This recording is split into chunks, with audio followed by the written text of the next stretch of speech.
नमस्कार, जय भोजपुरी। मैं भोजपुरी चैनल के प्रिय दर्शकन हमार प्रणाम स्वीकार करी। आज हमने के बात करे जा रहल बानी जब भोजपुरी संगीत के दुगो महान सितारा पवन सिंह और खेसारी लाल यादव के होली के गीतन के बारे में। होली के मौका पर ये दोनों कलाकार आपन नया गाना लेके आइल बा आ यही गाना में हो रहल बा करारी टक्कर। तो चली जानल जाओ कि केकरा गाना पर फैंस के प्यारा व्यूज के बरसात भइल बा। पवन सिंह के लहंगवा रंगम के धमाल। पावर स्टार पवन सिंह के नया होली गीत लहंगवा रंगम 24 फरवरी 2025 के वेब म्यूजिक के यूट्यूब चैनल पर रिलीज भइल। ई गाना रोमांटिक अंदाज में होली के रंग मस्ती के भरपूर झलक देखावत बा। पवन सिंह आस्था सिंह के जोड़ी ए गाना में खूब सराहल गईल बा। रिलीज के कुछ घंटा में ई गाना 11 लाख से ज्यादा व्यूज बटोर लिहलस। आबले ई गाना यूट्यूब पर 5वां नंबर पर ट्रेंड कर रहल बा। फैंस के बीच ई गाना खूब लोकप्रिय हो रहल बा। खेसारी लाल यादव के रंगे चलस यार के जलवा।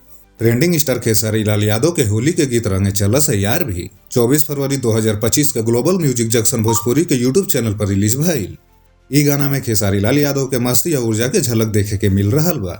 ई गाना अबले 2 मिलियन से भी ज्यादा व्यूज बटोर चुकल बा आ यूट्यूब पर 11वां नंबर पर ट्रेंड हो रहल बा। फैंस के बीच ई गाना भी खूब पसंद कइल जा रहल बा। पवन सिंह और खेसारी लाल यादव के बीच टक्कर। इस साल होली के मौका पर पवन सिंह और खेसारी लाल यादव दोनों के गाना एक दिन रिलीज भइल और दोनों गाना पर फैंस के खूब प्यार मिलल। हालांकि व्यूज और ट्रेंडिंग के मामला में पवन सिंह के लहंगवा रंगम खेसारी लाल यादव के रंगे चलस यार पर भारी पड़ल। इसे साफ बा कि पवन सिंह के गाना फैंस के बीच कुछ ज्यादा ही लोकप्रिय भइल बा। खेसारी लाल यादव के गौरी होली गीत रोप लहे भौजी हाल में ही रिलीज भइल बा, जौना में वो नीलमगिरी के साथ होली के मस्ती करत नजर आवत बाड़े। ये गाना 3 फरवरी 2025 के टी सीरीज हमार भोजपुरी के यूट्यूब चैनल पर अपलोड भइल। अब 10 मिलियन से भी ज्यादा व्यूज बटोर चुकल बा और यूट्यूब पर अभी भी ई गाना 4था नंबर पर ट्रेंड कर रहल बा।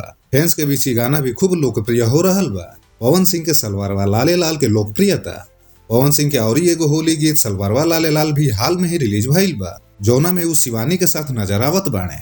ई गाना global music junction Bhojpuri YouTube channel पर अपलोड भइल बा और अभी ई गाना यूट्यूब पर 4 मिलियन से ज्यादा व्यूज बटोर चुकल बा और वहीं यूट्यूब ट्रेंड पर ही दूसरा नंबर पर ट्रेंड कर रहल बा। फैंस के बीच ई गाना भी खूब सराहल जा रहल बा। निष्कर्ष दर्शकन मित्रन, होली के मौका पर पवन सिंह और खेसारी लाल यादव दोनों अपन नया गाना लेके आइल बने आ दोनों गाना पर फैंस के खूब प्यार मिल रहल बा। हालांकि व्यूज और ट्रेंडिंग के मामला में पवन सिंह के लहंगवा रंगम सलवारवा लाले लाल खेसारी लाल यादव के दोनों गीतन पर भारी पड़ल बा। यही से ही कहल जा सकेला कि इस साल के होली के anthem power star Pawan Singh के गाना ट्रेंडिंग स्टार खेसारी लाल यादव के गाना पर भारी पड़ल बा। लेकिन अंत में ई फैंस के पसंद पर निर्भर बा। दोनों कलाकारन के गाना अपन जगह शानदार बा। आपके ये वीडियो कैसन लागल कमेंट्स में जरूर बताई। आ वीडियो के लाइक शेयर और चैनल के सब्सक्राइब जरूर करी। आ हमार चैनल जय भोजपुरी में भोजपुरी के साथ जुड़ल रहें। आ यही तरह के और रोचक जानकारी खातिर हमार चैनल के सब्सक्राइब करी। फिर मिलब एगो नया खबर नया चर्चा भोजपुरी जलवा के साथ। तब तक खातिर जय भोजपुरी मैं भोजपुरी जय भोजपुरी सिनेमा।